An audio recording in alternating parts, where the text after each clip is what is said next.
It is genuinely an honor and privilege to be in the presence of a living legend. And I'm too humbled to be able to say too much more about that, personally, to start with. So the best way I thought we would honor you and host you here is to have another legend say a few words about the great Robert De Niro. Can we have the video, please? What is it that makes us love certain actors? What is it in their voice, their looks, their smile, a glance that just captures us for life? Actors love Bob's work because it's unfailingly honest and it's uncluttered. He's relentless in his desire to find just the right detail, the little thing that's going to tell you everything about a man. After The Deer Hunter, he and I made Falling in Love. And I had the privilege of watching his process. In a wardrobe test, for 3 hours, he tried on 37 identical little boxy jackets, windbreakers. To me, they looked identical, but he's checking the cuff, the collar, the zip, up, no, down, down, yeah, no, yeah, down. Until he found the right one, and the right one was the right one because it signified, it told you everything about this guy's socioeconomic status. It showed you his modesty and his precision. It was just tan. It was ignorable, but that's different from unimportant. Details are important, and Bob knows that. He changed everything for generations of actors. We take the full measure of Robert De Niro, this formidable actor, this fine, fine man.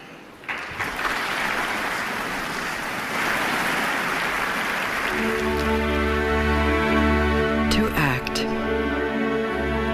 to portray the inner truth of another human being.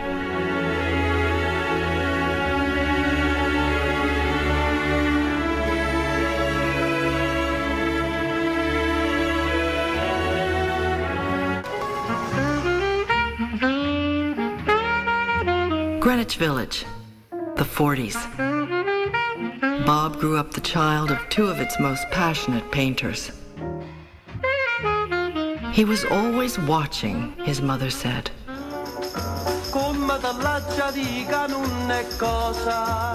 His art was always going to be acting. The streets were his palette.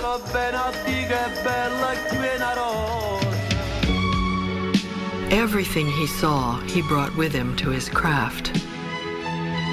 Even in shoestring productions, he burned a hole in the screen. Every face is a landscape. Each performance touches center.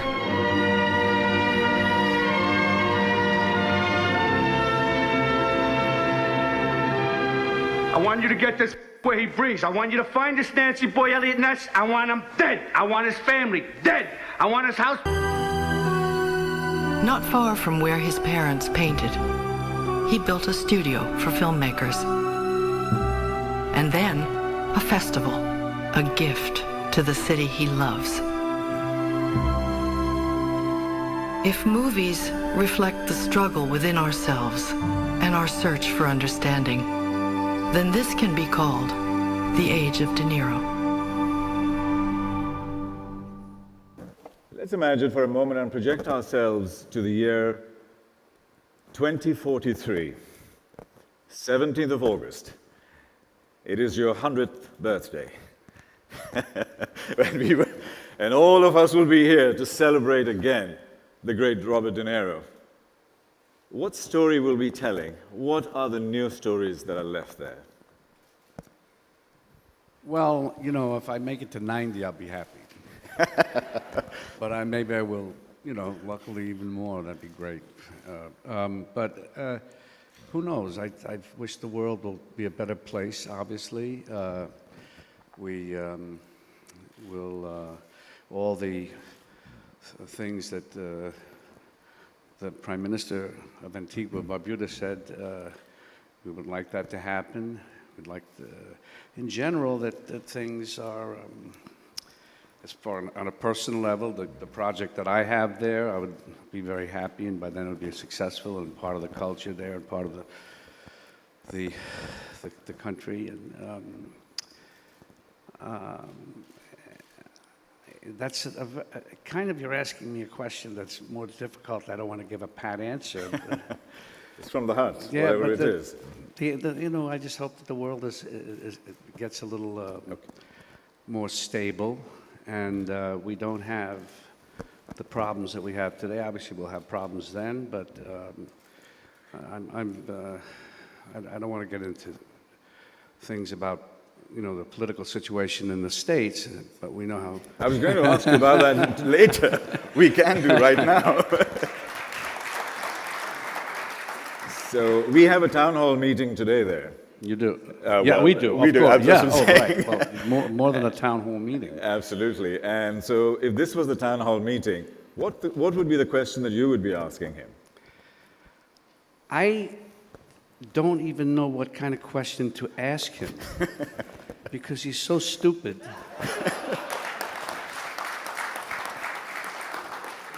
That there's nothing to talk about.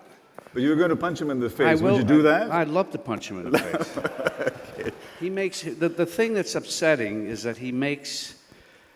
A woman was interviewing me the other day about something, a movie, and she said, "You know what's upsetting to me is that he makes me so angry, and I'm upset with myself."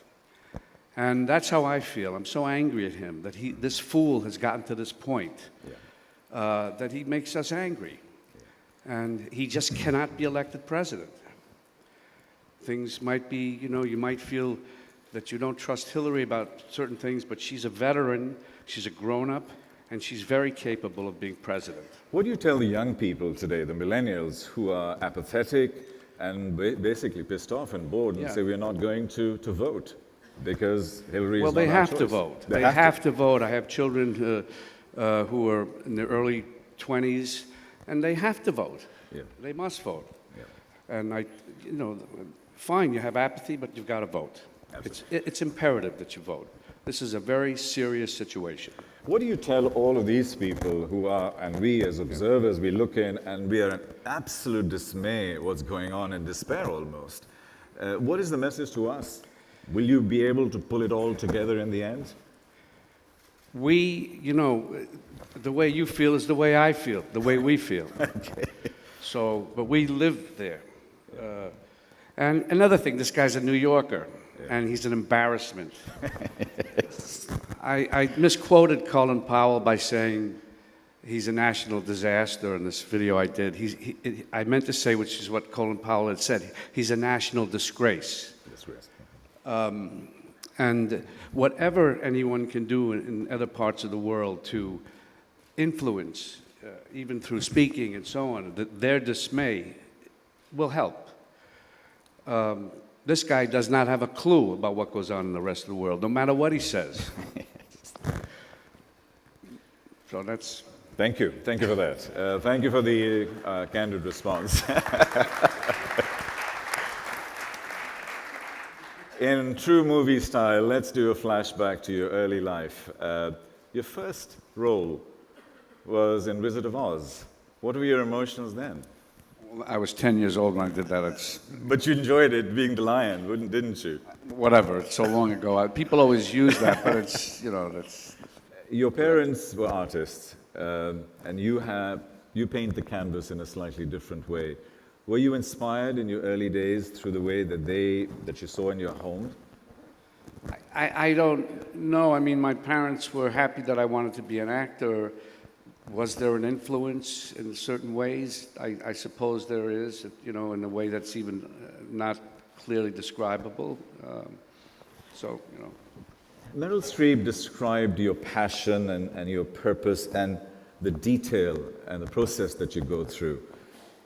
What's the passion inside you? What drives you?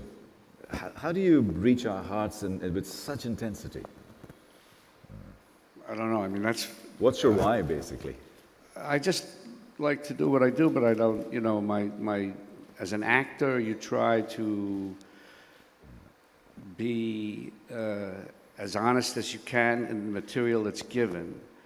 And I read the obituary of Gene Wilder, and he said, I'm probably misquoting him, but I was impressed with, he said, basically actors want to tell the truth and be real. So I thought that was interesting, what he had said. People adore you and love you because of your authenticity. And you're a method actor. How do you immerse yourself into a role? And more importantly, how do you snap out of it? Well, an actor, I mean, I try to find out as much as I can about a character, about the world around him. And I use parts of myself, whatever I feel is applicable to the part. Of course, I make it. That's what you call personalizing the role. Any creative person, any kind of creative, personalizes what they're doing, and then it's a matter of your choice, or how, your taste, if you will, what you feel is appropriate, or what you feel is accurate, or whatever, and then the rest is. In Raging Bull, you put on up to 60 pounds, Yeah. just to sort of feel that emotion. So you lived the part. Yeah. Was that one of Raging Bull, one of your great moments of art and artistry, your artisanship? Well, what interested me about that is that Jake LaMotta being a fighter, the graphic deterioration of him physically, I thought was interesting, and to actually do that, to get the feeling, the sensation. Let's try this, and with Marty Scorsese, we set it up so we had a 4-month hiatus where I could gain as much weight as I could. And the first 15 pounds was fun, maybe, and after that it was pure torture. Yes. But that was, gaining that weight, you do feel so strange, but it helped me with what I wanted to do. One of the things we always admire is your versatility. You did some epic movies that we just saw, but beyond that, you've gone into comedy. You become a producer and a director. What is your plan as far as evolving that side of your life? Well, I've done comedies, sort of more clear comedies later from, say, Analyze This, but I've done other movies that have comedy in them, if you will. Directing, I love. It's very hard to do. It takes another kind of commitment and energy because it lasts a lot longer, and I don't know if I'll ever direct another movie. I always thought I could direct 5. Maybe I'll direct one more, hopefully. But it has to really grab me and to make that commitment. You moved into from movies, and you're now an entrepreneur and businessman also. How did that transition take place, and do you have the same intensity when you go into business as you did in making films? Well, I have, I wouldn't do certain projects that take a that you have to really want to do them and care about them. And the one that I'm doing in Barbuda is because it's a beautiful place, and it's worth it for me to make it work because it's a big commitment.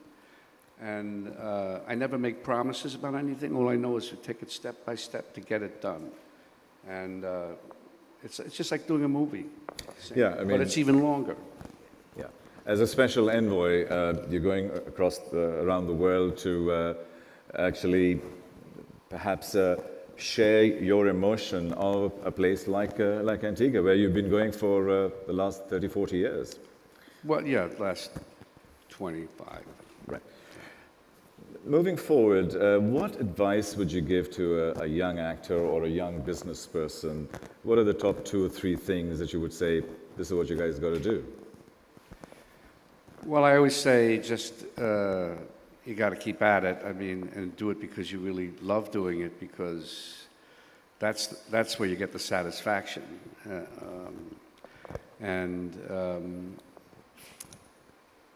That's the only advice I can really think of. You, you, I can get much more specific if a person, asks me, but it's just you got to keep at it and not get disillusioned. If you don't, I always say, if you don't go, you never know. Like going to an audition or something, you got to try, even though you know the odds are against you, but you still have to do it. So, when we look at the future of storytelling, you're a great storyteller through the canvas and as a person. The future of storytelling will have a lot of technology and virtual reality and augmented reality. Have you visualized that in your life in terms of how you will tell the future story using this kind of medium? that's a good question. I don't know. I mean, but who knows what'll be around in 15, 20 years. I mean, personally, with digital, with what you, making me look younger and stuff, I'm happy because it'll extend my career a little bit. But no, it's God knows where it's going to go. So if we made a movie on your life today, who would be the young De Niro? Oh, I don't know. Probably. I can't answer that. Okay. So nobody can be another De Niro, I guess. That's probably the answer. No, I mean, there's yeah, well, whatever. All right. Okay.